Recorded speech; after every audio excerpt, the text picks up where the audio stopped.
Like I told earlier, my face isn't up there. Only thing about it is beard is a little bit longer, but that's about it. I'd like to call this meeting to order at 3:38 on February 12th, I'm sorry.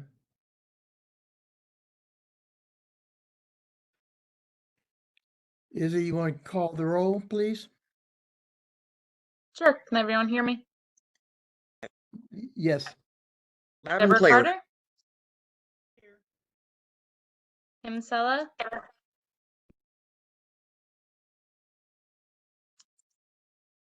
James Cotter? Ed James? Here. Linda Camp? Here. Raisha Rollins? Present. Ben Samuels? James Neely? Jordan Sanders? Here. Okay. We do have a quorum. Okay. Does everyone present would like to state their name and then the either with Bi-State or St. Louis County? Those in attendance? Paul Hample here from St. Louis County Government. Okay.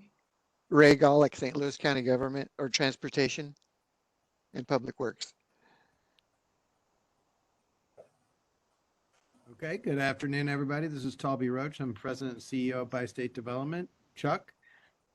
Chuck Stewart, Chief Operating Officer, Metro Transit. Fulbright, the CFO. I'm Tom Curran with Bi-State Development. I'm the Executive Vice President of Administration. Kevin Scott, General Manager of Security for Bi-State Development. Brad Kelly with St. Louis County Police Department. Patty Beck, Bi-State Development. I'm filling in for Ted Zimmerman today. Good afternoon. Okay. Okay. I'm Genevieve Frank with the St. Louis County Counselor's Office. Okay. All right, any other people in attendance? Hearing none? Okay. Number 4, we're going to we're working on the minutes from the previous meetings, and we should have a for the December, January, and February minutes available for approval at our next March meeting. So that's that's in the works. Okay, reports. St. Louis County Office. Nothing to report this afternoon, Mr. Chair. Okay.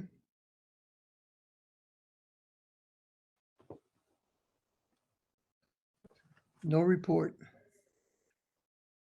Okay, St. Louis County Executive Office. That was me. Okay.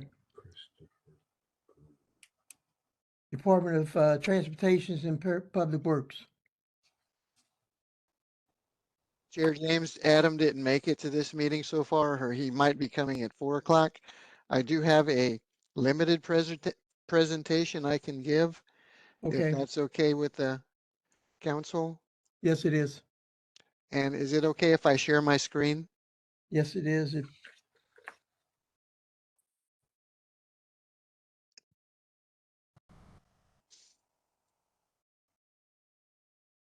Whenever you're ready. Okay, I'm trying to find it here. 1 second. There it is. Okay.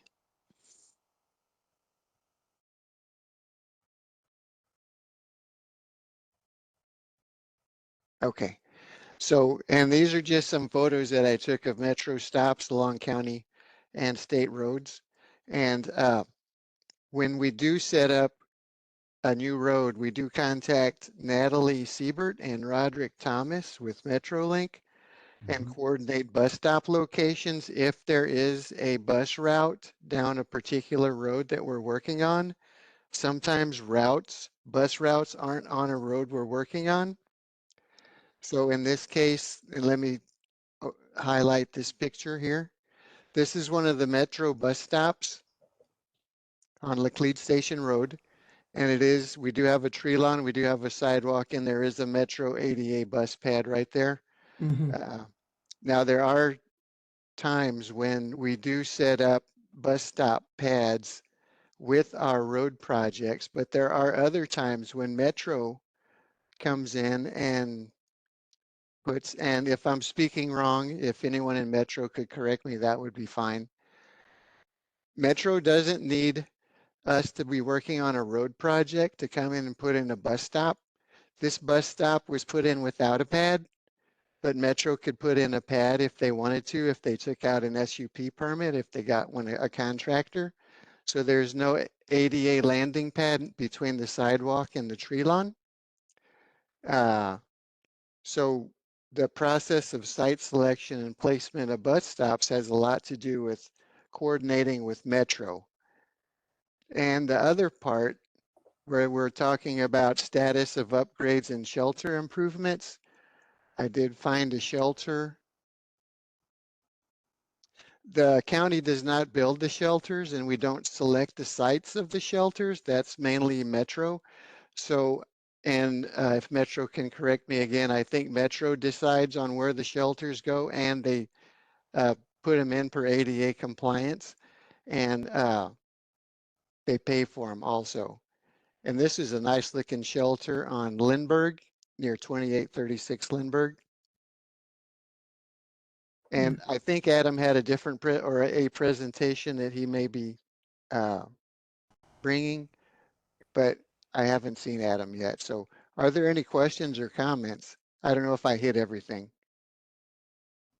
Does anyone have any questions or comments for Ray?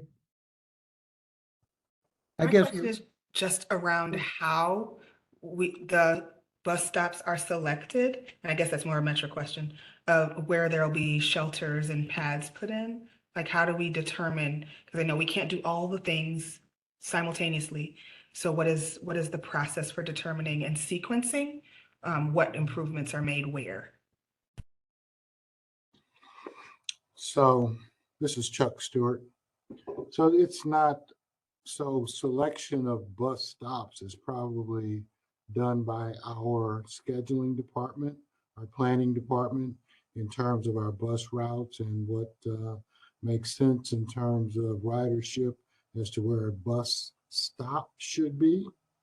In terms of bus shelters or pads, we get grants for those. Usually people request a bus shelter. And we work with the community. Sometimes we have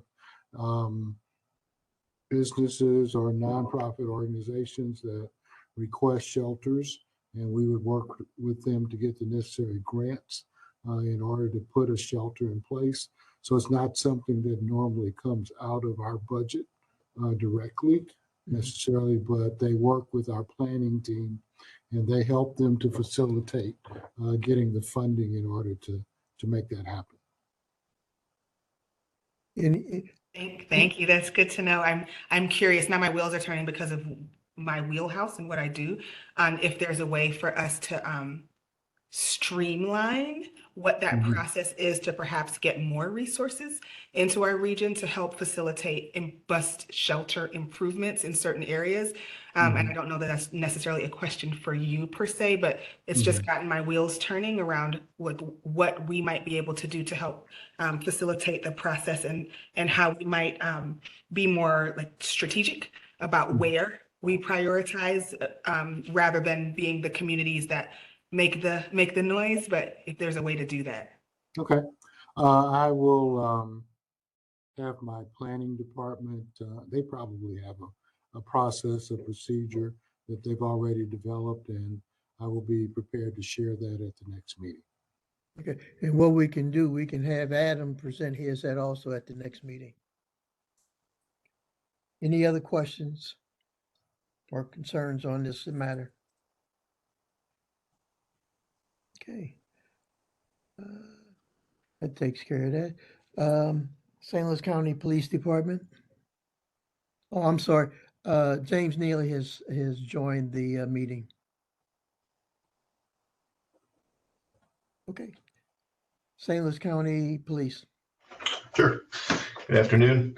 Good Don't have afternoon. too much to report. The only thing I wanted to bring to your attention is one of our newer strategic plans. We have redone our officers' schedules at the beginning of the year. It's just a little different format. And the choices, the templates that were out there, we found one that basically allows for a heavy day each week, where almost all officers are working on the same day. So we're able to utilize that heavy day, for lack of a better term, not only to send some of our officers to different trainings to increase their knowledge and bring those resources back to us, but also when we have a full complement of personnel to go out and do some special enforcement projects. Some of the things we have been doing is some of the fair enforcements, but being able to go out there and perform those instead of having all of our resources just answering calls for service, if that makes sense. So it's been very good to have those heavy days on our weekly schedule. So, but that's all I've got with the county police right now. Okay. Anybody have any questions for us? Yeah, on those heavy days, are the shifts staggered throughout the day, or how do you handle that? Same thing. We have two shifts. Basically, we have a day watch and then an afternoon watch. So the day watch, heavy day may be on a Monday, and the afternoon heavy day may be on a Thursday, and the following week those days rotate to different positions. So it's not always just a heavy day on every Wednesday. So it rotates. Are these 8-hour shifts? 10 hour. 10 hours. Okay. Any other questions for St. Louis County Police? There was a report that set out and it says citywide, and I saw parts of it, and I just wonder, did that include the St. Louis City, St. Louis County, and St. Clair, or was it just St. Louis City? St. Louis City. That was their. You should have had 3 versions. Kind of the numbers, end of the year numbers from each of our agencies. The one that was citywide had the yellow highlight marks in it. That was from St. Louis Metropolitan Police Department. So St. Louis County was not included in that one? No. Okay. Do we have one for St. Louis County? Yes. You should have had 3. You had one from St. Louis County and one from St. Clair as well. Okay. All right, I will look for and distribute that among the other commission members. Thank you. I did have a question, trying not to take up too much space, but I'm curious on like what types of trainings. You were saying that heavy days, and I thought that was great, using them for trainings and what have you. What types of trainings, and how do you determine what trainings you're going to use for your force during those heavy days? So some of the trainings are Mr. Chair, Yes. I'm sorry. This is Jen Frank. So these particular issues about the heavy day and the training I don't see that those were noticed up on the agenda. I would recommend maybe putting it on the agenda for further discussion for the next meeting. Okay. And I think I put it on to include basically the questions that you asked. Thank you. Okay.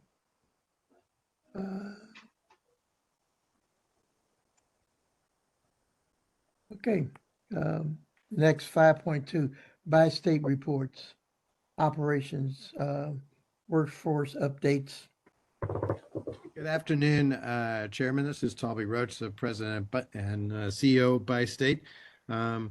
Before I hand off to Chuck Stewart, who will give the operations report as the Chief Executive Officer, I noticed under 5.2 item 3, the second bullet is impact of loss of revenue from discounting ads on buses. Yes. If I may, can I go ahead and give that report, as that's kind of more relevant to my comments? Yes, you can. Okay, very good. So, right. So one of the things that we did make a decision on is the removal of the full wrap advertisements on buses. This is in line with a decision that was made 2 years ago in St. Clair County successfully. And we were kind of waiting for that contract to come to its logical conclusion so that we could move and not have those wraps on the buses.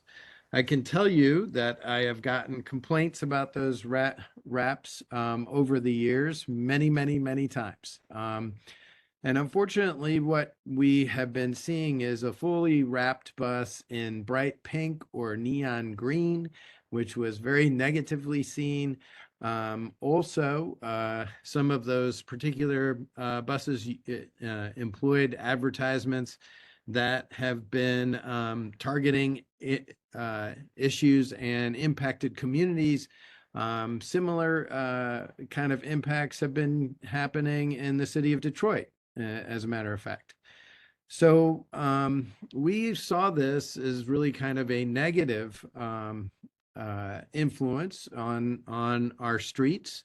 And for instance, a fully wrapped bus, which, as you know, is 40 feet long and nearly as big as a billboard. We're moving through many, many communities.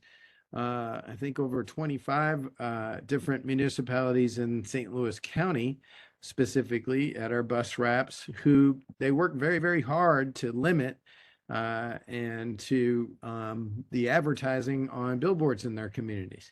Yet through Metro Transit, we could run a bus 40, 50 times a day through that very same community with a bus that's as big as a billboard.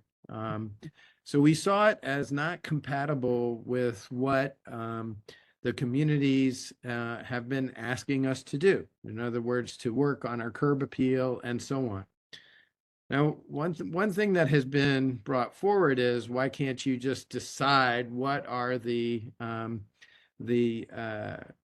types of advertising and so on? Well, the problem is that we don't want to get into or are we equipped to kind of go through picking the winners or losers of said advertisements. So yes, there already are restrictions on tobacco or alcohol associated with that advertising, but what always happens is we end up getting the lowest common denominator and a very negative impact.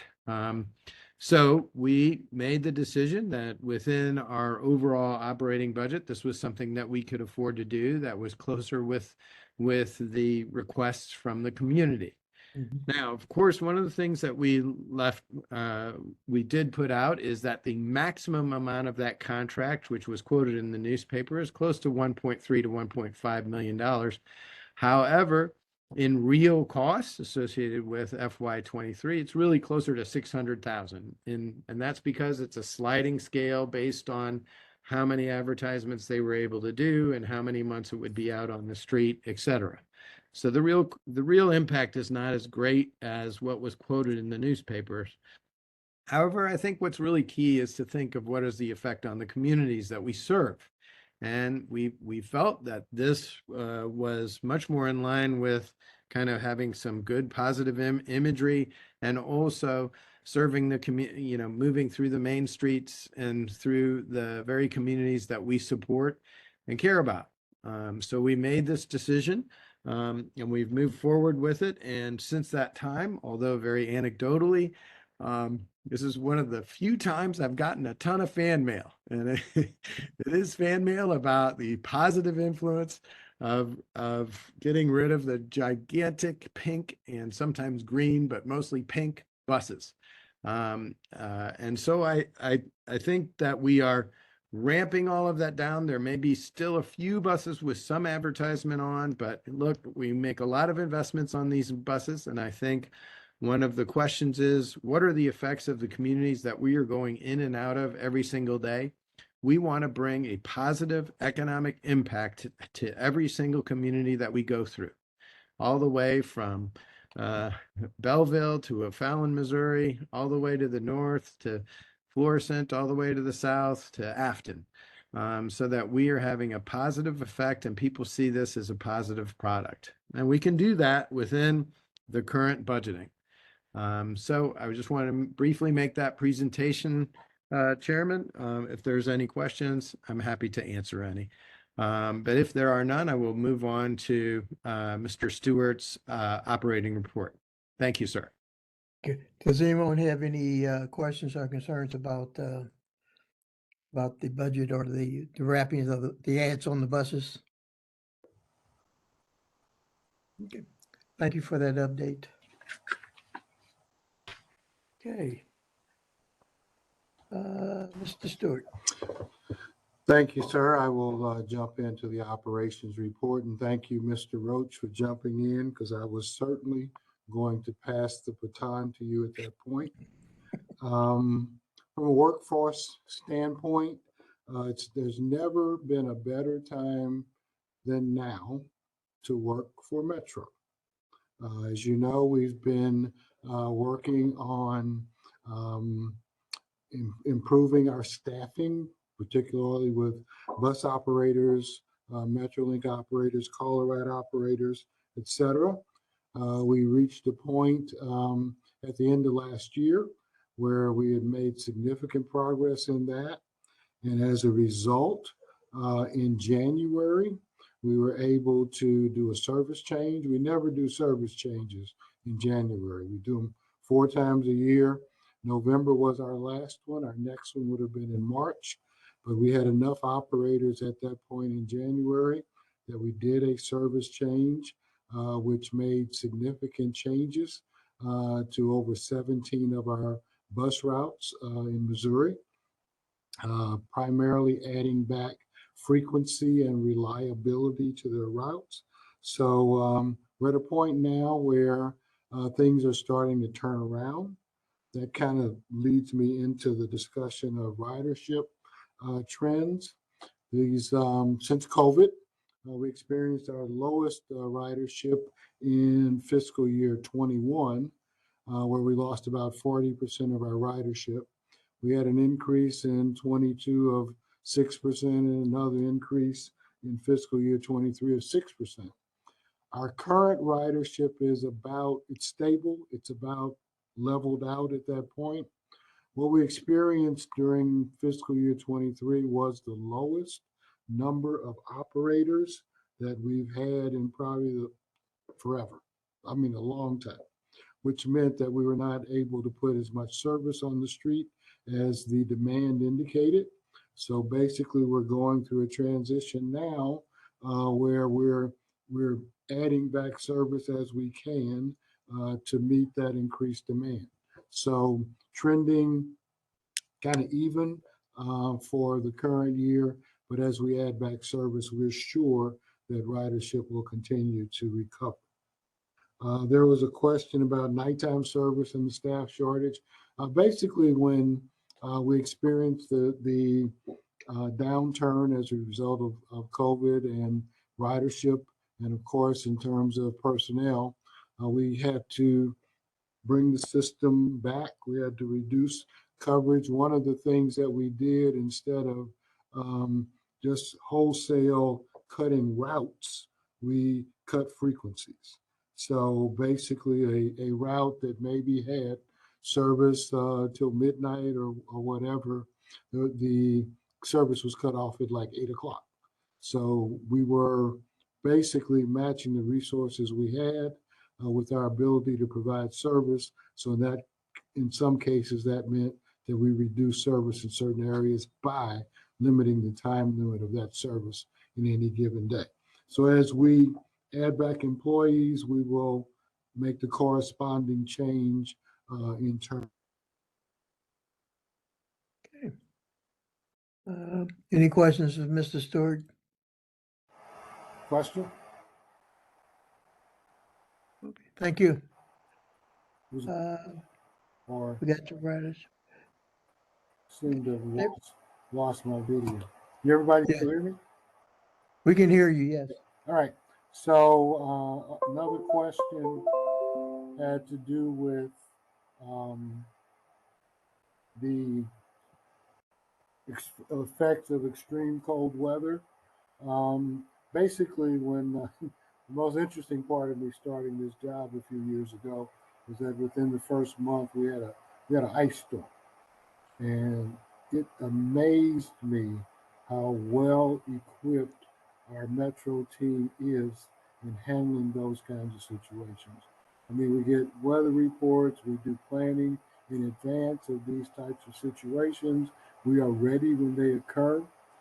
This last situation we had last Monday or the Monday before, it was more of a ice situation and a temporary ice situation. We found ourselves in rush hour, having gotten our morning service out, and all of a sudden it was just too dangerous for us to continue service in that manner. We had over 20 buses that were basically stuck. I mean, they were on roads that they could not pass through because of ice situation. So we temporarily suspended service, which is not a good thing for a transit company to try to suspend service. But we were back in operation within a couple hours, 2 hours, and we started restoring service again. So we're well equipped for those kind of situations. We've got facilities people. They go out, they salt the Metrolink stations, the transit stops. We got all of that going on. We're just like the state IDOT or somebody like that in terms of getting the resources out to take care of that situation. While I have the floor, I'm going to go ahead and do a caller ride update, which is later in the agenda.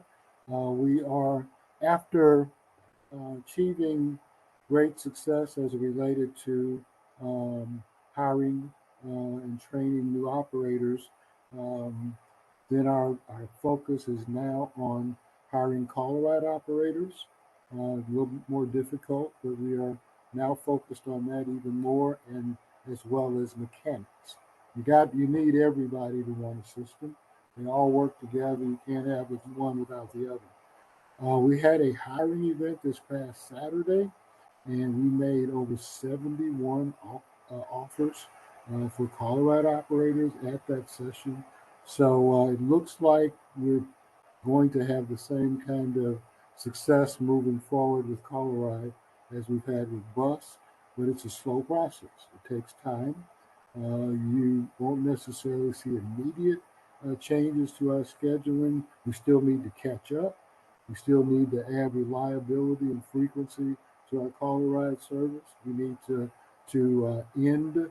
We need to reduce the number of denials and missed rides and that type of thing. So it'll be a while before we see increases, but our objective at this time is to provide better and more reliable service. So caller ride is moving forward as well. Any questions on caller ride? No, thank you. I don't know if it's time. I like for the next meeting, can you give us a short report on any special training for caller ride drivers? Special training? Is there any special training other than, the regular bus operators? Yes. For We caller report ride on that. service? Yes, absolutely. Okay, thank you. Okay, move on. Finance. Thank you. Good afternoon. So I want to walk you through the year-to-date financials for December 31st, hitting the highlights for revenue. So for passenger revenue, you'll see that we're down about $2 million or 17.1%. The other line item I want to mention is St. Louis County. So you'll see here too that we are down $31.3 million or 34.3%. And I just want to draw that to your attention as a reminder. So what we're doing in this case is we are supplementing that with COVID relief funding, and that's the way it was decided to handle those funds for 24. So that line item will look a little bit odd all year, but we will keep talking it through as we go through the year. The next line item I wanted to bring to your attention was the federal funding. It's the same thing. So we brought in all the COVID relief funds in 23. So in 24, it's going to look a little bit strange because we were still budgeting for COVID relief funds there. So it looks like we're down about 4.8 million. And that's just, we'll walk that through as we go through the year this year. So for total, we had 141 million as of December 31st in revenue. For expenses, the two line items I just briefly want to talk about is wages and benefits. So we are still coming in slightly under budget at 3.1, but as you can hear, we're having much success with our hiring events. And then on the services line item, we are down about 5.5 million, and that's really a lot of these line items as you look through. Some of them are related to timing, and so we'll continue to update you as we go through these throughout the year. So in total, we had 157 million in expenses and ended December with 15.8 million a loss. And I'm happy to answer any questions that you might have. Amy, I have a quick question. What Okay. will be the balance of COVID funds at the end of this fiscal year? Will it impact next year's budget? No, so all of the funds, they've either been obligated or they're being used in this year's operating budget. Okay, and the lagging passenger revenue by 17.1%, is that the lagging ridership because of the service? What are you attributing to that?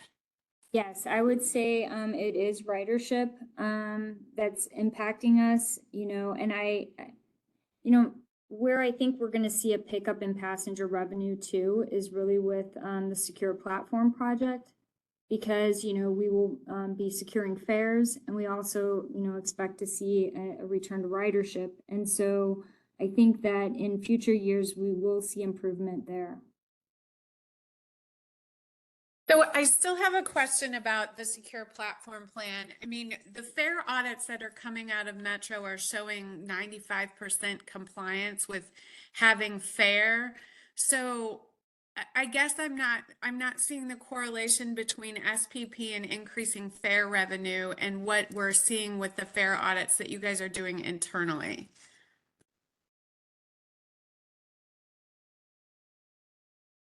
So Kevin, I guess I haven't actually seen the results of those audits. Yeah, so we do fare blitzes. This is not every day. This doesn't include everyday fare checks, but we do fare blitzes or fare audits. So I have Billy Reynolds here. I'm going to trade seats with him and let him explain how that is done for high visibility, if you don't mind. And then we can talk more about the dynamic of overall fare compliance. Stand by just 1 minute.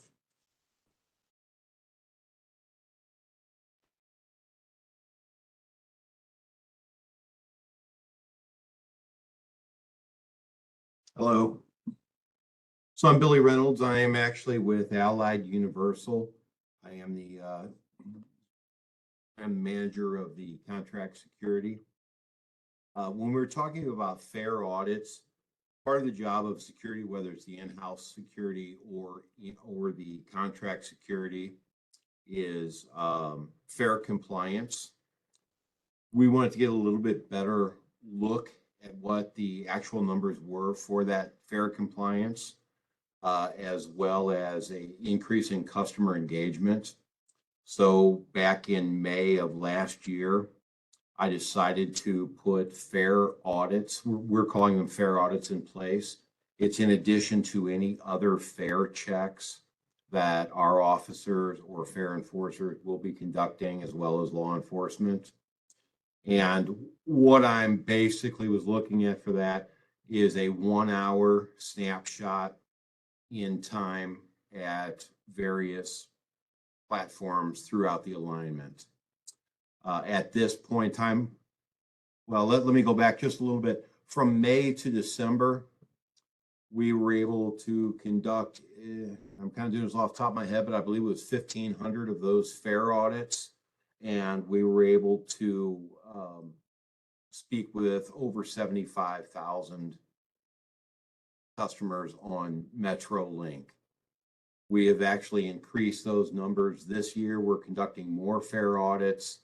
I know we're up over, see, right now we've hit probably about 6,000 customers year to date. I'm not exactly sure on the number of the fare audits. I did not look at it. But that's basically what we're talking about when we're looking at the fare audits. You say you talk to customers. What type of questions do you ask? Do you have fare? Okay. Mainly on the MetroLink, not bus, right? I'm Or sorry? is it both MetroLink and bus that you're doing these audits on? No, it's MetroLink that we concentrate on.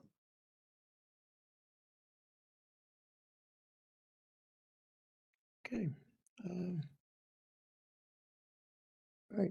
Is there any additional questions for finance and security?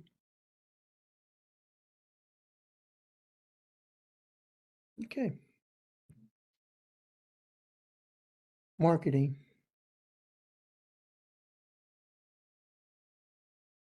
Do we need to have Kevin do the security gate update? Yeah, I'm sorry, Kevin, I'm sorry. Kevin, Okay, very good. I think on the agenda, you're asking for a update on secured platform plan. yes, The security gates.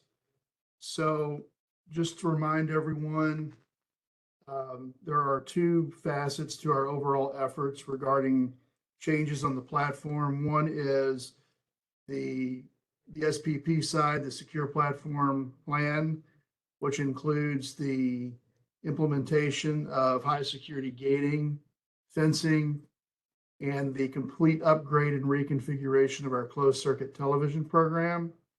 The corresponding project being led by Mr. Curran is the upgrade and the implementation of a new fare collection system. So we both would probably share in our remarks. But as far as the platforms themselves, package number 1, which is a beta test, Emerson Park, JJK, Washington Park, and College are all under construction by Millstone Weber. I would anticipate that those locations, 3 of those locations would be complete by the end of April, early May, and College will probably be complete by early June. As a matter of process, package number 2, which is Del Mar, Forest Park, Central West End, Cortex, Grand, Union Station, and Civic Center. That package is at full design and the solicitation for construction has been published and is on the street at this point. Those will be opened by the end of February for the selection of a construction company to build out package number 2. The real-time camera center has been fully operational for over a year. This was an important first step in the process. It really was the first phase, as not only is it a camera center for real-time viewing for all of the camera enhancements across the properties and platforms, it also becomes the control center or the epicenter for the gating system for manual overrides or enhanced security monitoring. So with that, I'd like to step aside, and Mr. Kern, would you mind giving an update on the fare collection side? Sure. So there are several components to our fare collection program. Again, we're replacing all of our ticket vending machines, our validators for MetroLink, and then the bus fare boxes. So we held our kickoff meeting with our TVM provider, our ticket vending machine provider. That's a company called Indra. We had our kickoff on January 31st. The Indra team met with us in person, along with our fare collection consultants from Consult Hyperion, the passenger revenue team from Bi-State that's responsible for this equipment, and also representatives from IT. So Kevin, Metro's general manager of security, participated in the kickoff meeting.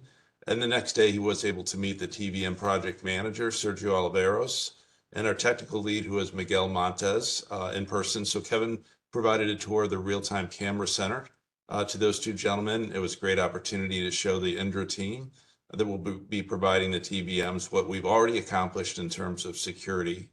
I provided our TVM teammates with the site plans for the first 4 stations that Kevin mentioned in package 1, so they can better understand where the new TVMs that they'll be providing will fit into this SPP design. We also recently held our introductory meeting with Masabi. That's the company that will be providing our ticket and fare media validators for the new gating system for MetroLink. We'll be holding weekly meetings with Masabi and Indra until the new fare collection system is complete. Those meetings start next week. Actually, this week for Indra. And then Masabi has also been provided with the same package one station designs as the other firm. The final component is the acquisition of new bus fare boxes, and that RFP should be released later this month. So I'd be happy to answer any questions about where we stand with fare collection. I think I have a question for Kevin. On package one, it's for 4 stations. Package 2 is for how many? 7 stations. On package 2? Hmm. And that's out of a total of what, 30? Well, that'd be a total of 39 Total. stations with the construction of the new platform at Mid-America Airport in correspondence with corresponding with the expansion. Just to give you an idea, also package number 3 is at 60% design. That is both Lambert locations, North Hanley, both UMSL locations, Rock Road and Wellston. It has actually surpassed 60% design. Package number 4 is at 30%, and that is Stadium, 8th and Pine, Convention, Laclede's Landing, Skinker, Big Bend, and Forsyth. And actually, there's a mistake in my notes. The 2 UMSL locations have been moved to package 4, and Laclede's Landing has been moved up to package number 3.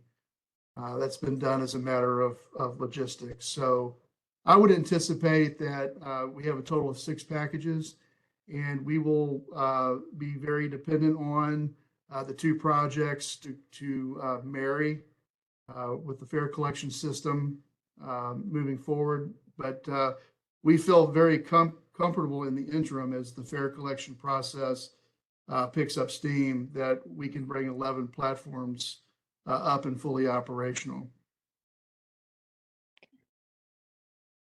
Any other questions for security or marketing?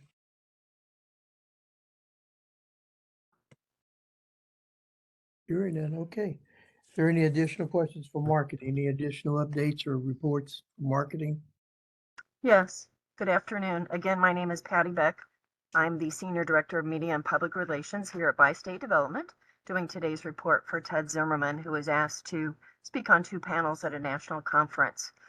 Looking at the marketing, communications, and engagement media recap for December, 71% of the sentiment was positive or neutral, and 27% negative.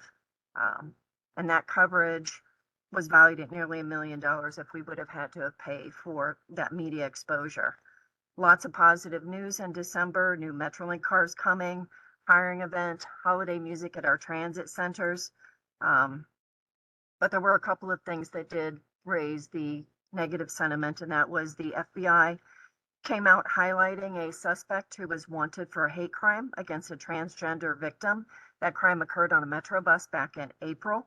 And there were several armed robberies in December that both contributed to that negative sentiment for December. The December hiring event, we do a lot of heavy lifting here in marketing, communications, and engagement for our monthly hiring events. December was no exception for advertising on the radio, social media, and other outlets. Print advertising continued to raise awareness about who we are at Metro Transit and promoting our services. In December, we promoted the gift of transit, buying a transit weekly or monthly pass and giving it to a friend who maybe has everything and you couldn't think of a gift for, but isn't currently using Metro Transit. Or maybe even a coworker who may not have enough cars in their household for all their licensed drivers, who are all going different directions. We did engagement events with CMT and shared gift of transit surprises in December on Metro Transit vehicles. We also offered some holiday concerts at several transit centers and on Metrolink to give back to the community and thank our customers for taking public transit. We are seeing an increase now in usage of the transit app. If you haven't tried it, it's wonderful. The numbers contained here in our report, you can go over them and see that there is an increase in the usage, as well as the Wi-Fi summary for December. More and more customers are using our Wi-Fi availability as well. Turning to the secure platform plan signage, Signs are going up at the first 4 transit centers Kevin talked about, because we want to make sure that our customers know what is going on, what we're doing, and the region is doing to make their transit experience better. There is a QR code on the signage at the Jackie Joyner Kersey, Emerson Park, Washington Park, and College stations that directs them to more information about the secure platform plan, so they can read more about the progress being made on this very important project for the region. And finally, at the end of the marketing communications report are copies of several of the news releases that we distributed to the media in December. We are getting the transit message out through multiple platforms to all kinds of audiences in our community, whether it's a weather message or try transit or take transit to a sporting event or a concert, or informing our customers about service updates they need to be aware of. That's our report. Are there any questions? Any questions? Thank you very much. You're welcome. Okay. Okay, at this point, we have no old business or new business. We'd like to basically take a vote of the commissioners to enter into a closed session permanent to section 610.021 R. Chair, before you do that, this is Deborah. Yes. I think we missed one section, and that was what we would like to see for on the next agenda. Oh, I'm sorry. That's basically, That is later on. it's number 10. It's not during this meeting. But we have to come back in after it's will closed have- session. We come back into regular meeting.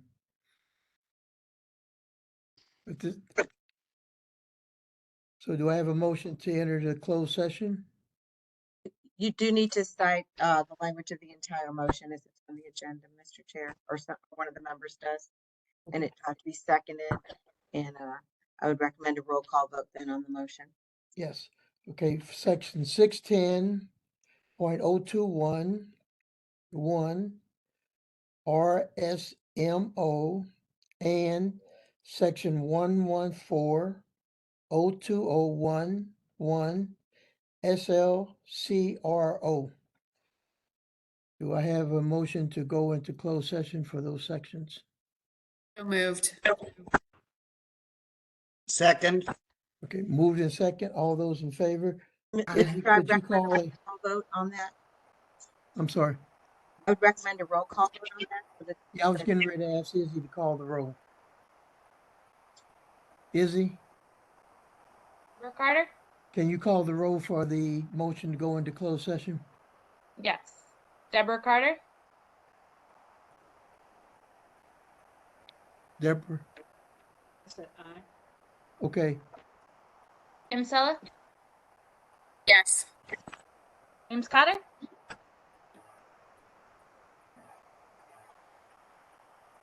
Edward James? yes. Raisha Rollins? Yes. Ben Samuels? Yes. James Neely? Yes.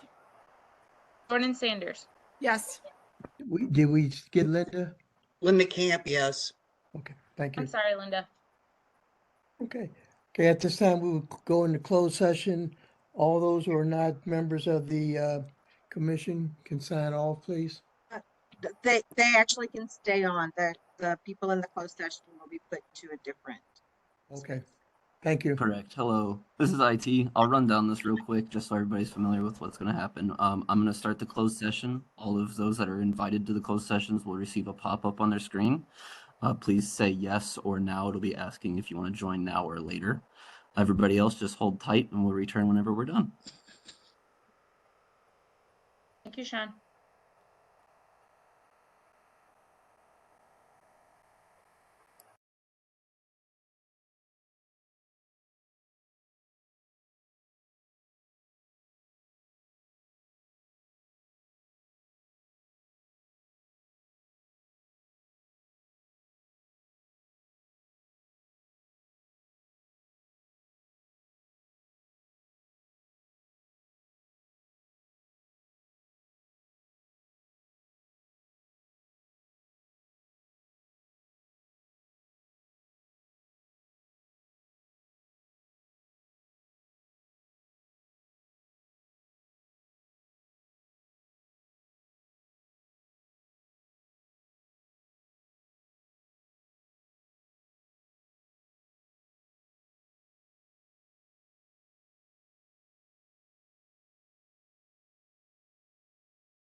Alrighty, it looks like everybody's moved and you're good to move on.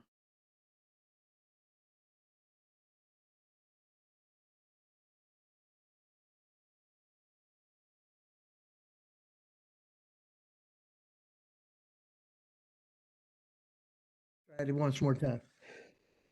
Suggested topic for future meetings. Any suggestions? Yes, if there is an update, I'd like to put that on the agenda for the renewed legislative effort to allow guns on trains and buses. I know that that's come back up again in the House, so just a status on where that is. Weapons on vehicle and bullets and trains, okay. Any other topics for future? Yes, I'd also like to hear an update from St. Louis County if possible on the status of the Metrolink expansion studies that they were talking about last fall.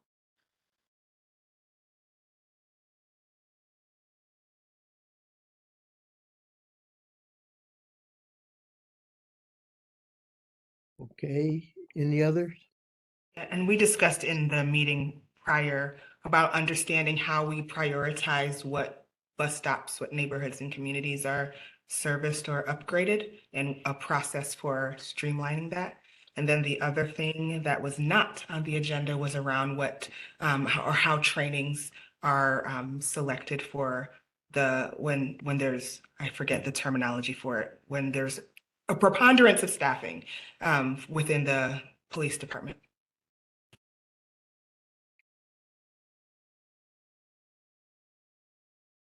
Mr. Chair, Yes, this is Deborah. I think I provided you with the process for how they update the bus stops. You might want to provide that to Aisha. say that last part again. So there is a process for how they determine what bus stops are going to be updated. I think I provided that to you, and you might want to provide it to the commission.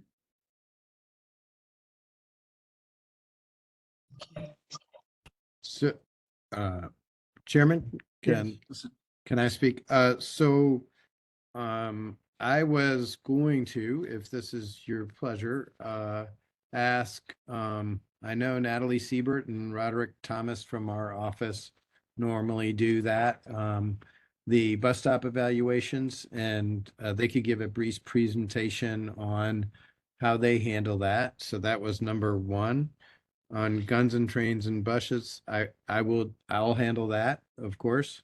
On the legislative, where it is with the state.